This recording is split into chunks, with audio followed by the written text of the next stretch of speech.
Bueno, busque ahí en su Biblia, celular, lo que tenga, donde esté la palabra del Señor. Inteligencia artificial, Google, cualquier cosa. Todo sirve. Todo sirve. ¿Y usted no tiene celular? Pucha. Pero viene la palabra y ya la van a poner. Gálatas 2:21 dice: no desecho la gracia de Dios, pues si por la ley fuese la justicia, entonces por demás murió Cristo. No desecho la gracia de Dios, pues si por la ley fuese la justicia, entonces por lo demás murió Cristo. Esto viene del contexto anterior: ya no vivo yo, mas ahora Cristo vive en mí. Lo que vivo en la carne, lo vivo en la fe de Jesucristo, el cual se entregó a sí mismo por mí, ¿cierto? Vimos ese mensaje, Gálatas 2:20. Esto va unido al capítulo 3 de Gálatas, donde Pablo saca un bate de béisbol, eso es más conocido para los venezolanos que para nosotros, pero un bate grande, y pega un batazo increíble. Pero hoy día no va a venir el batazo. Hoy día seguimos con este contexto donde Pablo está presentando el corazón del Evangelio, porque antes de que él le llame la atención, fíjese en esto, antes de que él le llame la atención, Pablo les da fundamento. Y después de darle fundamento, la próxima semana les va a pegar con el bate a los Gálatas, de Quilpué, de Olmué, de Reñaca ahora algunos, ¿cierto? De Villa Alemana, ¿cierto? Y hasta ahí llegamos. Entonces, hoy vamos a seguir hablando del corazón del Evangelio. Acuérdense cuando yo le prediqué Gálatas 2:20, ya no vivo yo, estaba diciéndole que ahí está el corazón del Evangelio y que Pablo expresa algo espectacular, ¿verdad? Pero acuérdense que esto es una carta, no son versículos. Nunca Pablo escribió versículos ni nada. Es una carta y él está relatando: ya no yo ahora que vivo en la carne, en fe, la fe de Jesucristo, ¿no? El cual se entregó a sí mismo por mí. No desecho la gracia de Dios, pues si por la ley fuese la justicia, entonces por demás murió Cristo. Todo es una sola cosa. Pero es tan profundo lo que dice que hay que hacer un mensaje completo de un solo versículo. De hecho, el ya no vivo yo salió bien largo. Este es un poquito más corto, pero es profundo. Mire, querida iglesia, hoy nos acercamos a un versículo que condensa el corazón del Evangelio. Gálatas 2:21 es una declaración de Pablo que establece el fundamento sobre el cual se construye nuestra fe. Acuérdense que lo otro era, Pablo estaba declarando su fe, diciendo: ya no vivo yo, pero aquí él está dando el fundamento. Porque él ya no vive, porque ahora vive Cristo, porque ahora lo que vive la carne lo vive la fe de Jesucristo. ¿Por qué? Porque dice: porque él no desecha la gracia de Dios. Fíjate las frasecitas. Porque él dice que él no desecha la gracia de Dios. Pues si por la ley fuese la justicia, entonces por demás murió Cristo. Pero esa frase, que él no desecha la gracia de Dios, es el fundamento. Él estaba en un periodo donde la ley, el legalismo salvaba a la gente. Y Cristo viene a traer una salvación por gracia. Pero cuando terminemos, antes de terminar, vamos a comprender algo bien interesante, porque vamos a ver la historia de la gracia reducida en algo muy pequeño. Y usted va a saber que la gracia no es del Nuevo Testamento, no es algo nuevo. Porque Hebreos 13:11 me parece que dice: Jesucristo es el mismo ayer y hoy y por los siglos. O sea que el mismo Jesucristo que nosotros adoramos hoy día es el que estaba con Abraham, y el que estaba con Noé, y el que estaba con Moisés, el mismo. Exactamente el mismo. Entonces, la gracia no es algo del Nuevo Testamento. La gracia siempre ha estado. Dios se relacionó con Abraham por gracia. Por eso quiero decirte que lo más importante es que tú hoy día tienes que quedarte con esta frase: la gracia de Dios y la suficiencia obra de Cristo basta. La obra de Cristo es suficiente. La gracia de Dios y la obra de Cristo es suficiente. Con eso somos salvos. Pastor, pero no sabe el pecado que me mandé hoy día. Tú no sabes el pecado que yo me mandé hoy día. Pastor, se está poniendo pecador porque está en los mensajes usted dice que usted peca. Por supuesto, siempre he sido un pecador. Nunca lo he escondido. Y necesito de la gracia y del perdón de Dios todos los días de mi vida. Lo necesito más que nunca.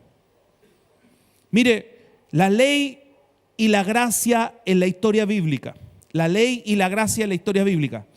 Mire, en el Antiguo Testamento Dios constantemente desafió la idea de que la justicia dependía de la ley. Dios desafió eso permanentemente. Porque el Señor estaba vislumbrando que la salvación tenía que ser algo divino. Que la relación con Dios para recuperarla, no podía el hombre recuperarla, sino tenía que Dios mismo hacer algo extraordinario para recuperar la relación de Dios con el hombre. Bueno, y para los que no entienden de qué estoy hablando, cuando Adán pecó, se rompió la relación de Dios con el hombre. Ahí se acabó la relación. Nunca más hubo una relación entre Dios y el hombre. Entonces, Dios siempre dio la claridad de que Él se iba a relacionar con la gracia. Abraham, dice la Biblia, fue justificado por la fe y no por la ley. Génesis 15:6. Génesis 15:6. ¿Está ahí o no está ahí? ¿Está o no está? Génesis 15:6. Si aparece usted me hacen así. Pero yo se lo voy a leer. Dice, y creyó a Jehová y le fue contado por justicia. Y creyó a Jehová y le fue contado por justicia. O sea, para ser justo Abraham, ¿qué necesitó? Para ser justo Abraham, ¿qué necesitó por este lado? ¿Qué cosa? De nuevo.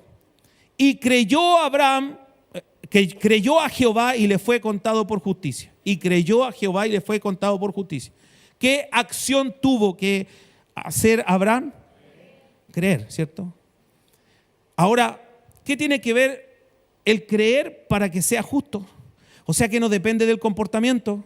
Ya con Abraham se estaba mostrando este fondo maravilloso. Segundo punto, Dios liberó a Israel por gracia, no porque mereciera salvación. ¿De dónde lo liberó? De Egipto, ¿cierto? Eso está en Éxodo 6 y 7. Éxodo 6 y 7. ¿Ya salió? Todavía no. Por tanto, di a los hijos de Israel. Vaya siguiéndome, por favor. Por tanto, di a los hijos de Israel, yo soy el Señor. Yo los libraré de las cargas de Egipto y los libertaré de su esclavitud.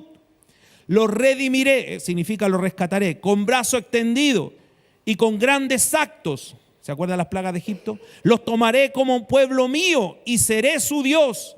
Ustedes sabrán que yo soy el Señor su Dios, que los libra de las cargas de Egipto. O sea, el Señor le está diciendo, si ustedes se portan bien, si ustedes hacen cosas buenas, yo los voy a librar de Egipto. ¿Le está diciendo eso? ¿Seguro? No le está diciendo eso, le está diciendo yo los voy a libertar, punto. Y había de todo. Habían unos peinados a la gomina, así con care bueno, y había unos con los pelos parados, así, pero inquietos, ¿verdad? Había de todo. Y el Señor a todo el grupo le estaba diciendo, yo los voy a libertar. Ahora veamos los profetas. Abraham, la liberación de Egipto, ahí parte la ley con Moisés. Ahora parten los profetas. Jeremías 31. Llegó un poco atrasado. Eso. 31, 34. Leamos todos juntos. 1, 2, 3. He aquí vienen días, dice el Señor, en que haré un nuevo pacto con la casa de Israel y con la casa de Judá. No será como el pacto que hice con sus padres el día que los tomé de la mano para sacarlos de la tierra de Egipto. Mi pacto que ellos invalidaron, a pesar de yo ser su Señor, dice el Señor, porque este será el pacto que haré con la casa de Israel. Después de aquellos días, dice el Señor, pondré mi ley en su interior y las escribiré en su corazón.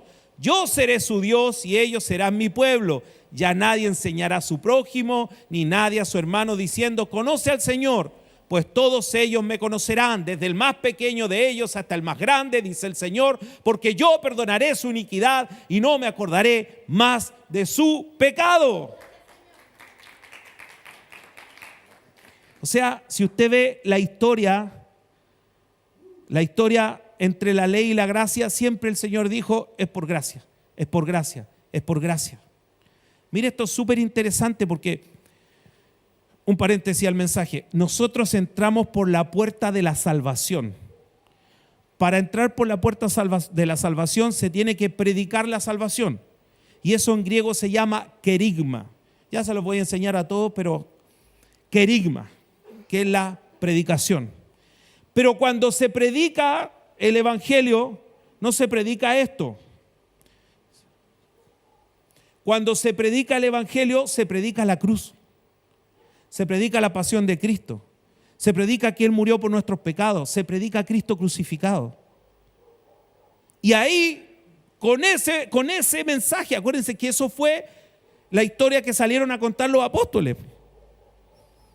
No había la doctrina de los apóstoles, ni se habían escrito los evangelios, nada. Ellos salieron a contar la historia de que a Jesús lo crucificaron y resucitó y pasó esto otro, y la gente, en serio, sí, y algo pasaba y el Espíritu Santo los visitaba y la gente se convertía. Esto es súper importante porque cuando uno entra por la puerta de la salvación, nosotros cuando viene llegando gente nueva que no tiene fundamento en el evangelio, ustedes tienen que enseñarle todo lo que es en la obra de Jesucristo en la cruz. Ahora yo le estoy enseñando a ustedes doctrina, se llama la doctrina de los apóstoles. Pero a la gente nueva yo no le puedo enseñar esto. Ahora si hay gente nueva aquí, va a escuchar y algo va a agarrar. Pero la gente nueva que vaya llegando al evangelio tiene que entrar por la puerta del querigma, de la salvación. Y entender de qué fue salvo. Para que después un día se enamore de Jesús. Y cuando se enamora de Jesús, yo comienzo a enseñarle la doctrina de los apóstoles. Y pongo fundamento doctrinal. Pero antes de eso, por eso yo quiero que usted sepa que no es casualidad que vengan pocos acá. Y vengan los hambrientos. Y vengan los hambrientos. ¿De qué? De palabra de Dios. Los que tengan comezón de oír palabra de Dios. ¿Sabe por qué? Porque Dios a usted le está dando doctrina. No le está dando algo sencillo, le está dando comida sólida. Ya no es la entradita. Ahora hay un pedazo de carne, hay unas papas cocidas, ¿cierto? No le dé hambre, sí. Entonces es importante que usted entienda esto que le estoy diciendo. Porque el Señor a usted, yo le veo sus caras cuando yo le digo en el Antiguo Testamento, ya el Señor mostraba la gracia de una y de otra forma, y de otra forma, y de otra forma, y de otra forma. Siempre fue así. Pero nosotros que pensamos, porque nos hacemos idea de las cosas, porque nuestra mente asocia, pensamos que esto es del Nuevo Testamento. No, la gracia es de toda la Biblia. De toda la Biblia. Bendito sea el Señor. Pero se da toda esta historia, ¿cierto? Abraham, luego Moisés, luego los profetas. Y la culminación de esta historia es la justicia hecha carne y se llama Jesús. Y esta justicia no se basa en la obediencia humana, sino en un amor incondicional de Jesucristo hacia nosotros. Cuando yo comienzo a entender esto, yo me enamoro de su palabra y me enamoro de Él. Yo me voy enamorando de Él y de su palabra. Quiero saber más, quiero profundizar más, porque yo me voy dando cuenta de que es tan hermoso lo que el Señor hizo, es tan impactante lo que el Señor hizo, que yo me debo a Él. Escuche esto, el amor de Dios siempre ha sido incontrolable y gratuito. ¿Qué significa incontrolable? Nadie tiene el control del amor de Dios. Pastor, entonces, si usted a mí, yo me voy de la iglesia y me maldice, ¿no me va a pasar nada? No, no me va a pasar nada. Tampoco lo voy a maldecir. Pero esas cosas pasan a veces. Hombres de Dios no lo dicen, te maldigo, no. Pero le dicen, no, va a pasar esto, te va a pasar esto otro, y la gente se va asustada. Nadie controla el amor de Dios. Es incontrolable el amor de Dios. Y es gratuito. Usted no tiene que hacer nada. Y ese amor, escúchelo, se ha manifestado en manera absoluta en Cristo. En Cristo está ese amor personificado de una manera hermosa. Por eso nosotros tenemos que amar tanto a Jesús, tenemos que amarlo tanto, porque en Él se manifiesta todo ese amor de Dios. Todo. No es un poquito o una parte, todo el amor de Dios. Bendito sea el Señor. Y estamos viendo Gálatas 2, ¿cuánto? 21. Lo vamos a volver a leer porque esa era la introducción. Y dice Gálatas 2:21, no desecho la gracia de Dios, pues si por la ley fuese la justicia, entonces por lo demás murió Cristo. No desecho la gracia, diga conmigo, no desecho la gracia de Dios. Un poquito más fuerte, no desecho la gracia de Dios. Mire, a este punto 1 yo le puse un nombre que es el regalo que no podemos rechazar. El regalo que no podemos rechazar. Pablo nos confronta con una verdad poderosa. Si intentamos justificarnos a través de la ley, negamos la gracia y anulamos el sacrificio de Jesús en la cruz. Si es que nosotros nos justificamos a través de la ley. Mire, esto es una frase que si quiere usted lo toma como máxima, yo lo tengo resaltado así aquí, pero rechazar la gracia es rechazar a Dios mismo. Mire, nosotros estamos en una sociedad tan acostumbrada a decir que tenemos que ganarnos todo, que nos cuesta recibir la gracia. Tanto. Sí, pastor, es así en el siglo XXI. ¿Usted sabe en qué tiempo vivió Martín Lutero? El reformador nuestro, ¿no? En el 1500, o sea, hace rato, ¿cierto? Edad Media, hace rato. En ese tiempo Martín Lutero consideraba que este pasaje, Gálatas 2:21, es uno de los pilares de la justificación por la fe. ¿Se acuerda que vimos la justicia por la fe en Romanos? Bueno, el énfasis está en que la gracia de Dios es un regalo absoluto. La gracia de Dios es un regalo absoluto. Y que cualquier intento de justicia por medio de la ley equivale a rechazar a Cristo. Si usted quiere justificarse por su propia justicia, usted rechaza a Cristo. Por eso yo le decía la otra vez que me ha pasado después de 30 años de tanto estudiar algo loco, porque yo leía ahí y decía la gracia, el perdón, el amor inmerecido, y yo pecaba y me sentía lejos del Señor. Y nunca era diferente. Y de repente cometí pecado y no me sentí lejos del Señor. Ni me sentí mal, ni remordimiento. ¿Está bien eso? No está bien. No está bien para alguien que no entiende la gracia. Ojo. Pero el que entiende la gracia tiene que vivirlo. Entonces alguien me puede empezar a tirar piedra y decir, no, pero es que yo entiendo la gracia. Y como la entiendo, yo le empiezo a orar al Señor. Le digo, Señor, entiendo la gracia, la leo, la enseño, pero cuando me toca vivirla no soy capaz de creerlo. Es fuerte. Si yo tengo una persona nueva que no entiende la gracia, evidentemente se va a sentir mal, y si no se siente mal, hay un problema. Pero cuando hay una persona que entiende la gracia, que entiende la doctrina de los apóstoles y que sabe que si tú pecaste tienes el abogado que te está defendiendo. El abogado no es para decirte, mira lo malo que hiciste, no, es para defenderte. Bendito sea el Señor. Yo tengo mi abogado, se llama Manuel, y me defiende. Y es hermoso entender que Dios es mi abogado y Él me defiende. Uno toma malas decisiones, comete errores y hay consecuencias. Y necesitamos al abogado Jesucristo. Amén. Amén. Necesitamos al abogado Jesucristo para vivir esta vida. Usted se enfoca en soportar, yo soporto, y ya cuando ya no da más y ya las piernas le tiritan y suelta la carga, va a los pies del Señor. No, es al revés. La confianza va primero. ¿Sabe lo que significa fe? ¿Sabe lo que significa fe? Pistis. ¿Qué significa pistis en griego? Confianza. Eso es fe, confiar. La pregunta es, ¿confías en tu Rey? ¿Confías en tu Señor? ¿Confías en tu amado? Al que le cantas, al que confías. ¿Vives tranquilo que Él tiene el control de tu vida? Sabes que yo lo predico, pero me cuesta vivirlo. Por eso quiero seguir cada día teniendo más fundamento de la doctrina para poder vivirlo.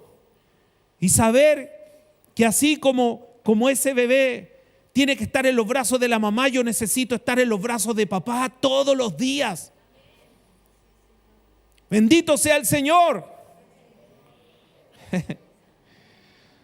Yo iba a ir al legendario y no voy a ir al legendario. Y la Laura está feliz. Ella sufre cuando yo no estoy, sufre. Entonces, yo iba a ir al legendario. Hoy día se iba a ir a dormir con el papá, todo, porque no iba a estar hasta el domingo. Pero ahora que no voy a ir al legendario, está feliz. Cuando tú entiendes el amor de Dios, tú no quieres separarte de papá. No quieres estar un centímetro lejos de papá. Y lo disfrutas, lo vives, quieres conocerlo más, quieres entender más, quieres profundizar y te sale solo compartirlo a otros. Porque es el amor de tu vida. Amén. Mire, el apóstol Pablo dice que no desecho la gracia. Mire, es un regalo absoluto. Pero aquí Lutero dice algo bien interesante. En el 1500 no estaba Temu, Chain, AliExpress, ¿cierto? No estaban las redes sociales, no estaba la pornografía, no había nada de esas cosas que hoy día nosotros estamos bajo todas las tentaciones, ciertos bajo fuego enemigos golpeándonos por todos lados. En ese tiempo, Martín Lutero, 1500, advierte contra la tentación constante de que el ser humano siempre busca su propia justicia. En el 1500 decía, el ser humano por esencia busca su propia justicia. Déjenme solo, yo me la arreglo. Y está curado, pero que apenas se puede. Y los amigos lo van a agarrar. Suéltenme, yo estoy curado. Así estamos nosotros. El Señor quiere llevarte firme y tú no, si yo puedo con mi vida, yo puedo resolver mis problemas matrimoniales, yo puedo resolver los problemas con los hijos, yo puedo resolver los problemas económicos. Así estamos. En el 1500, no sé qué problema habían, que le robaron una gallina, no sé qué problema habían en esos tiempos, imagínense. Era otra vida. Mire, si intentamos justificarnos por nuestras obras, estamos despreciando la gracia gratuita y absoluta de Dios. Y Martín Lutero habla de una tentación de despreciar la gracia, permanente. O sea, no es solo una tentación de justificarse por las obras, es una tentación también que te lleva a despreciar la gracia. Martín Lutero decía que el ser humano es orgulloso, ¿o no? Qué rico que me dijeron, así es. Porque amén significa que sea así. Entonces, si usted me dice amén, que seamos orgullosos. No. Sí, o así es, ¿cierto? Es una afirmación. El ser humano es orgulloso. Siempre busca justificarse por sus propios méritos. Quiere ganarse el favor de Dios, cumplir la ley y presentarse como justo delante de Él. Pero ¿qué dice Pablo? Pablo, un hombre de Dios entregadísimo, que está diciendo ya no vivo yo, ahora Cristo vive en mí, y lo que vivo en la carne, lo vivo en la fe de Jesucristo, el cual se entregó por mí, y dice, yo no desecho la gracia. Él está diciendo, no vivo yo, vive Cristo en mí, pero yo no desecho la gracia. Porque yo sé que dentro de mí, ¿cierto?, hay un problema, lo dice en Romanos 7. Yo no desecho la gracia. No me creo bueno, no creo haberlo alcanzado, no he llegado a la meta. Rechazar la gracia es negar la necesidad de Cristo. Si yo puedo salvarme por mí mismo, entonces la cruz pierde la razón de ser. Lutero afirma: la justificación por la fe es el argumento por el que la iglesia permanece o cae. ¡Wow!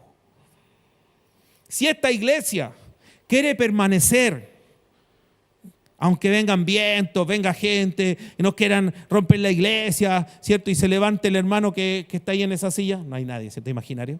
Y se lleve la mitad de la iglesia y se vaya a otro lado con toda la iglesia. Si esta iglesia permanece en la gracia, va a volver a renacer. Y va a volver a renacer. Y va a volver a renacer. Y si se acaba Monsalve y se muere el pastor Monsalve o el Señor lo lleva para otro lado, si esta iglesia permanece en la enseñanza de la gracia, que los fundamentos que le puso Monsalve cuando le tocó ser el pastor de acá, esta iglesia va a resucitar una y otra vez. Pero si se pone orgullosa, si esta iglesia comienza a mirar la vida de una manera distinta, va a sucumbir frente a la tentación de desechar la gracia. De desechar la gracia. No se lo estoy diciendo yo aquí en el siglo XXI, se lo está diciendo Martín Lutero hace 600 años atrás. 600, 500. La gracia es un regalo inmerecido. Lo peor es que nuestra tendencia es que en lugar de recibirlo en forma gratuita, insistimos en pagar por la gracia.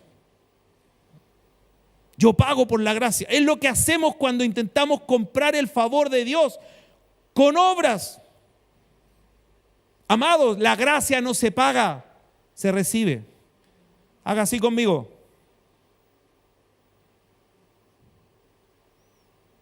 La gracia no se paga, se recibe, se recibe. Bendito sea el Señor. La gracia se recibe. Cuesta. Siempre le ha costado al hombre porque el hombre es orgulloso. Es su esencia. Lutero denuncia la hipocresía de los legalistas, quienes creen que pueden cooperar con Dios en su salvación. Escuche esto. Cuando los hombres intentan justificarse a sí mismos, desprecian la gracia y hacen inútil la cruz de Cristo. Cuando los hombres intentan justificarse a sí mismos, desprecian la gracia y hacen inútil la cruz de Cristo. La justificación por la fe es la verdad central del Evangelio y perderla es perder a Jesucristo. Tú pierdes la justificación por la gracia y pierdes a Cristo. Cuidado. No por eso vamos a hacer obras, no, si la fe sin obra es muerta. Pero ¿quién se lleva el crédito? ¿Tú o el Señor? Pues si la ley fuese la justicia, entonces por demás murió Cristo. Sigue diciendo el versículo 21. Pues si por la ley fuese la justicia, entonces por demás murió Cristo. Lutero considera que este versículo es un argumento contundente de Pablo contra el legalismo. Si la justicia viniera por la ley, Cristo había muerto en vano. La justicia que proviene de la ley no es justicia, es solo un espejismo. Es humo. La justicia verdadera es un regalo que Cristo ha adquirido para nosotros habiendo muerto en la cruz. Y eso lo recibimos por bendito sea el Señor. Por eso hoy resaltamos la necesidad absoluta de la cruz. Por eso tenemos que ser expertos en la historia de la cruz. Por eso ese mensaje que usted escuchó el domingo, tiene que volver a escucharlo, aprendérselo de memoria. Y saber el trago amargo que tomó el Señor. Y tomó uno solo, imagínense lo asqueroso que era. No, asqueroso. Él tenía sed, le dan a beber eso y él lo rechaza porque es asqueroso, pero se tomó el trago más amargo. Usted tiene que entender esta historia de la cruz, sabérsela de memoria, comprenderla, porque cuando evangelice a otro, usted tiene que evangelizarlo a través de la cruz.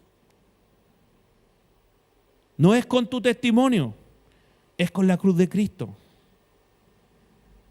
Podemos ayudarnos con montones de cosas, pero el centro de tu mensaje es la cruz de Cristo.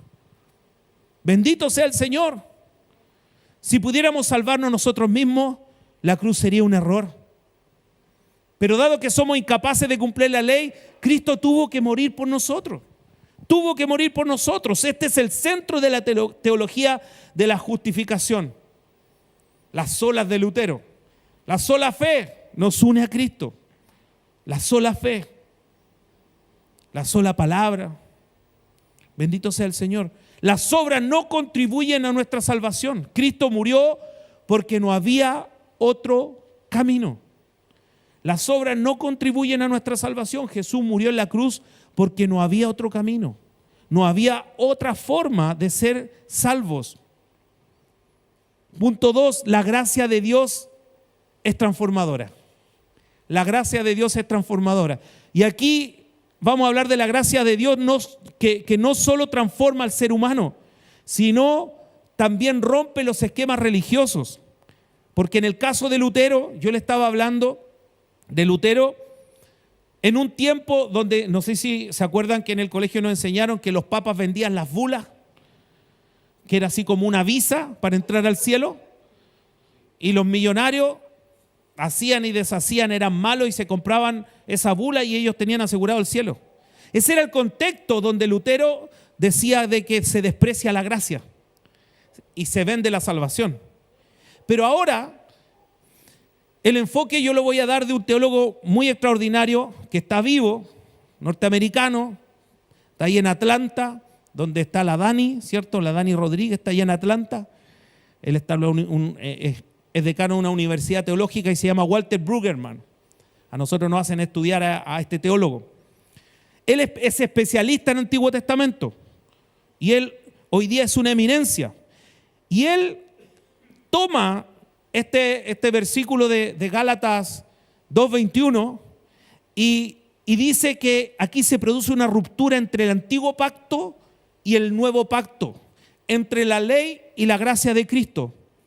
Él interpreta la frase "no desecho la gracia de Dios" como el rechazo a los sistemas religiosos que buscan controlar el acceso a Dios. Y hay montones de formas. Hoy día hay iglesias que van generando un círculo alrededor del pastor. Y hay un círculo ahí, y otro más allá, y otro más allá, y la gente no puede llegar al pastor. Pastores que andan con guardaespaldas. No te están vendiendo la salvación, pero te están condicionando el acceso al pastorado, a que alguien te pastoree. Hay tantas cosas que se hacen mal. Pero en ese tiempo se vendía la fe, se vendía la entrada al cielo. La gracia de Dios no se ajusta a ninguna estructura. De nuevo se lo digo, la gracia de Dios no se ajusta a ninguna estructura. La gracia de Dios no es propiedad de un templo. La gracia de Dios no es propiedad de un sacerdote de la ley, no es propiedad de un pastor. La gracia de Dios irrumpe en la historia y redefine todo. Y hoy día, una persona que no tenga sus facultades mentales en orden puede ser un cristiano.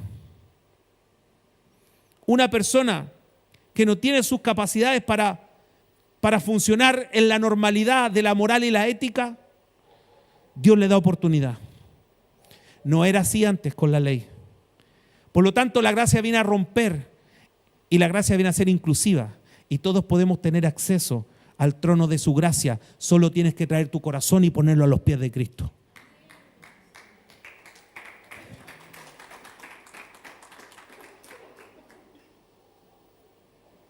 Bendito sea el Señor. El primer punto era el más fuerte. Me demoré, pero rápidamente voy a pasar al punto 3. Cristo se entregó para liberar a la humanidad de los sistemas religiosos que la esclavizaban. Y eso es bien importante porque Walter Brueggemann a nosotros desde el Antiguo Testamento le interpreta esto y dice, aquí la gracia viene y cambia todo. Y le da acceso a todo el mundo. Cuidadito con los que anden controlando el acceso a la gracia. Tercer punto, la gracia de Dios es soberana. La gracia de Dios es soberana. Aquí tomó un teólogo que es uno extraordinario, se llama Karl Barth. Él es de la Primera Guerra Mundial de ese tiempo. Él es alemán y vivió todo ese tiempo ahí.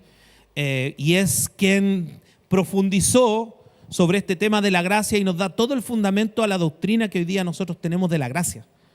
Antes de Karl Barth la cosa era un poco compleja con la gracia, pero el hombre fue inspirado de una manera maravillosa. Barth interpreta este pasaje desde la perspectiva, escúchelo bien, de la gracia soberana de Dios. Por eso el tercer punto se llama la gracia de Dios es soberana. Es soberana. Usted lo ha escuchado en las noticias, el Estado soberano, el soberano, ¿cierto? Pablo está estableciendo que la gracia es el único fundamento de la salvación. La gracia soberana se sustenta por sí sola. La gracia soberana tiene dominio sobre los que creen. Influye a los que creen de una manera maravillosa. Esa es la gracia de Dios. Cuando yo entiendo eso, me enamoro del Señor. Cuando yo entiendo eso, tengo razones para creer.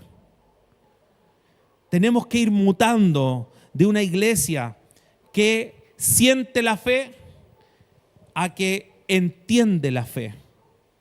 Pastor, amado, el apóstol Pablo, que es nuestro referente, él es el que entendió la fe y la dio a conocer. Y nosotros tenemos que entender la fe y dar buenas razones de nuestra fe. ¿Y sabe a quién? ¿A quién hay que darle buenas razones de nuestra fe? Al que usted ve en el espejo todos los días y que dice, tengo que peinarme. Que estoy gordo, no me he afeitado. A ese yo le tengo que dar buenas razones de la fe. A ese lo tengo que convencer todos los días. Hay una película que no es muy nueva, de una pareja, de una historia de amor, donde el joven actúa el que es Ken de la Barbie, de la película de Barbie. No sé cómo se llama ese actor. Pero hay dos abuelitos. ¿Cómo? Brian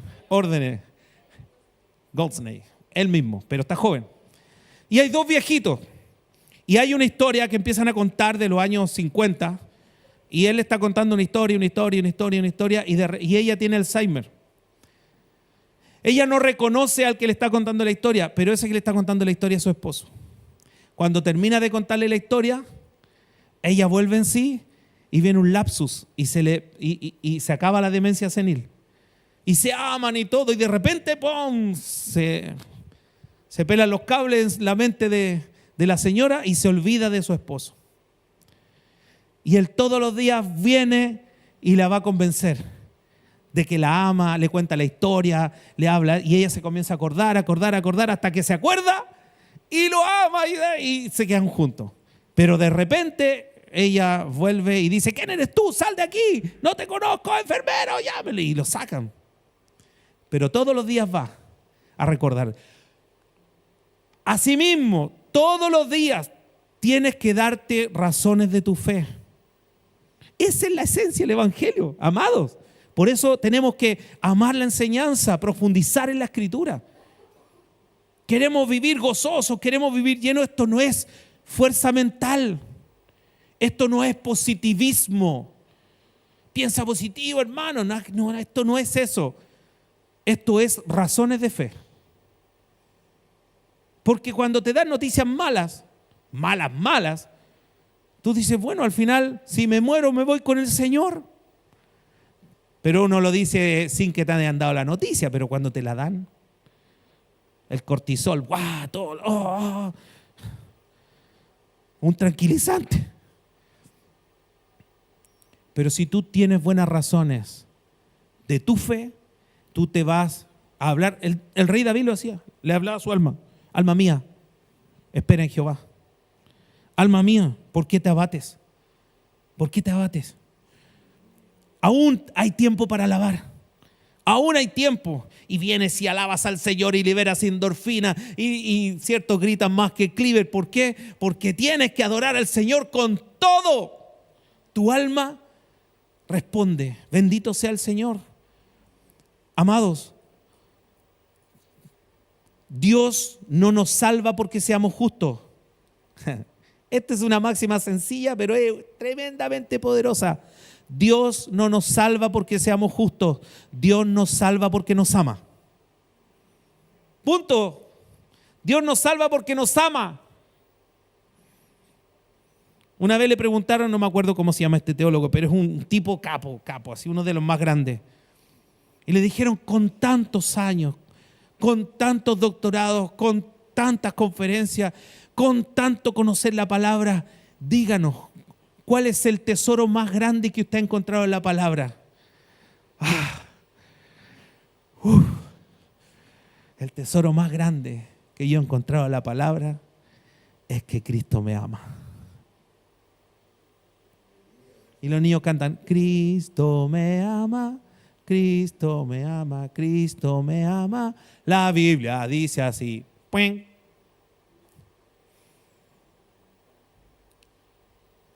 Amado, Dios no te salvó porque seas justo, Dios te salvó porque te ama. Y tú no lo conocías. Y Él te salvó cuando tú no lo conocías. Y tú no habías nacido y Él te salvó cuando no habías nacido. ¿Por qué? ¿Por qué? ¿Por qué? Grítelo fuerte. ¿Por qué? Porque me ama. Amado, la cruz es el juicio definitivo contra la ley. Karl Barth argumenta que el sacrificio de Cristo no solo proporciona la salvación, sino que demuestra que no puede justificar al ser humano, que puede justificar al ser humano. Perdón, de nuevo. El sacrificio de Cristo no solo proporciona la salvación, sino que demuestra que el sacrificio de Cristo es lo único que justifica al ser humano. Cristo no murió en vano, su muerte es la única base de nuestra justificación. El cristiano no solo recibe la gracia de Dios, sino que también es transformado radicalmente por esta gracia. Ya no vive para la ley, sino vive para Cristo. Por eso, el punto 3 dice la gracia soberana, ¿cierto? Mire,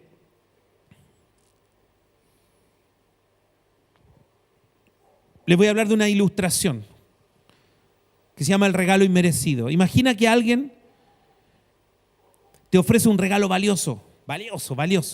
¿Qué para usted sería un regalo valioso? Imagínese que le van a regalar un anillo de diamante, hombre o mujer da lo mismo, pero invaluable, con una piedra, con un diamante invaluable, muy, muy caro. Pero en lugar que usted lo reciba con gratitud, usted dice, es que yo quiero pagar por él. Yo quiero pagar por él. La esencia nuestra, cuando llegamos al Señor, es que queremos ser, como decía mi papá, más papistas que el Papa, más bueno que Dios. Y muchas veces nos cuesta recibir la bendición. A mí me cuesta recibir la bendición, de verdad, mucho. Hay algunos hermanos acá que les gusta bendecirme.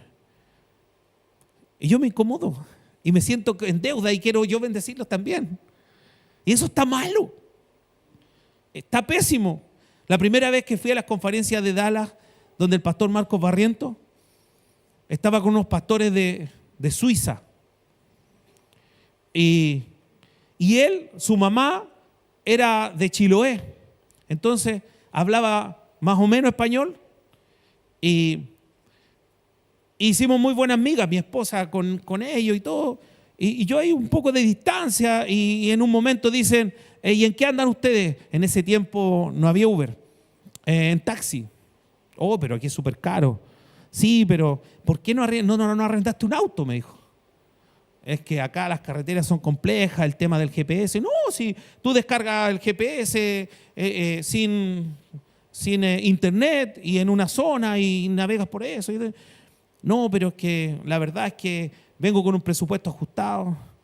Bueno, de ahí, vamos a comer, fuimos al hotel de nosotros, comimos súper rico y de ahí subámonos, vamos a ir a un lugar. Y de repente empezamos a llegar y entramos al aeropuerto, lejos. Y entramos al aeropuerto y le digo, ¿y qué venimos a hacer acá? Arrendar su auto. No, pues sí, no tengo presupuesto. Pero vamos a preguntar. Y cuando llegamos allá, no, y tiene que ser con silla de auto, porque acá y acá y acá y esto otro. Y yo buscando la oferta más barata. Y todo un tema, la Laurita era pequeña. Y en un momento viene y me dicen, firme aquí. ¿Por qué? Porque le arrendaron su auto. Firmé y me dice, ya, pastor, ahí está el auto, ¿cuánto tengo que pagar? Ya me sentía comprometido. ¿Cómo va a pagar? Yo lo quiero bendecir. No, me costó tanto. Porque cuesta entenderlo. Ahora eso lo traspasamos a nuestra vida.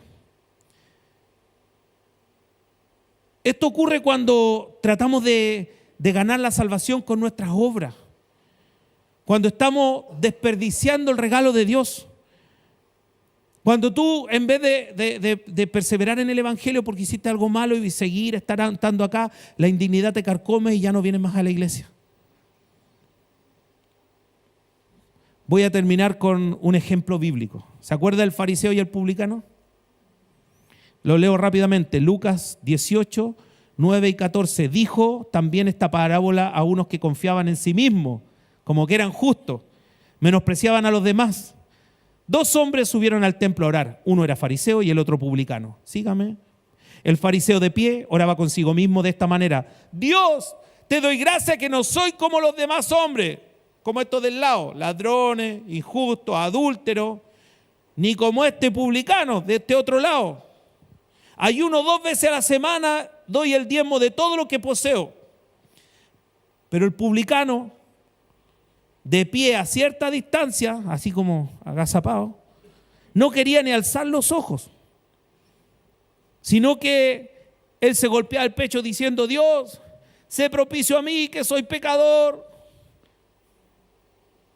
No decía ninguna verborrea como decía el fariseo. Y Jesús le dice, les digo que este descendió a casa justificado en el lugar del primero, porque cualquiera que se enaltece será humillado y el que se humilla será ensalzado. Amado, el fariseo confiaba en sus propias obras y se justificó delante de Dios a sí mismo. Reprobado. El publicano reconoce su pecado y depende de la gracia de Dios. Si tú quieres, puedes limpiarme. ¿Qué dice el veredicto de Jesús? Solo el publicano es justificado porque no rechazó la gracia. Porque invocó al Dios de la gracia. Este pasaje ilustra perfectamente la idea de Gálatas 2:21. Si la justicia viniera por la ley, el fariseo no habría sido aceptado. Pero solo la gracia de Dios salva. Amén. Amén. Damos gracias al Señor. Póngase de pie. Le invito a descansar en la gracia del Señor. No debemos tratar de ganarnos el favor de Dios. Cristo ya lo hizo todo. Diga conmigo, Cristo ya hizo todo. Debe preocuparse de rechazar cualquier forma de legalismo. Entienda, el cristianismo no es una religión llena de reglas. Es una relación hermosa entre Cristo y tus hermanos. Es que yo tengo una relación con Dios y con tu hermano. No, déjeme aquí nomás. Eso no es evangelio. Una relación hermosa entre tú y Dios y tú y tus hermanos. Vivir con gratitud por el sacrificio. Si Él se entregó por nosotros, nuestra vida debe reflejar el amor y la gracia. Así como recibimos la gracia, debemos evangelizar permanentemente con un mensaje de gracia. Amén. Amén. Amén. Si quiere darle un aplauso al Señor, dele un aplauso al Señor maravilloso. Y glorificamos el nombre de Jesús.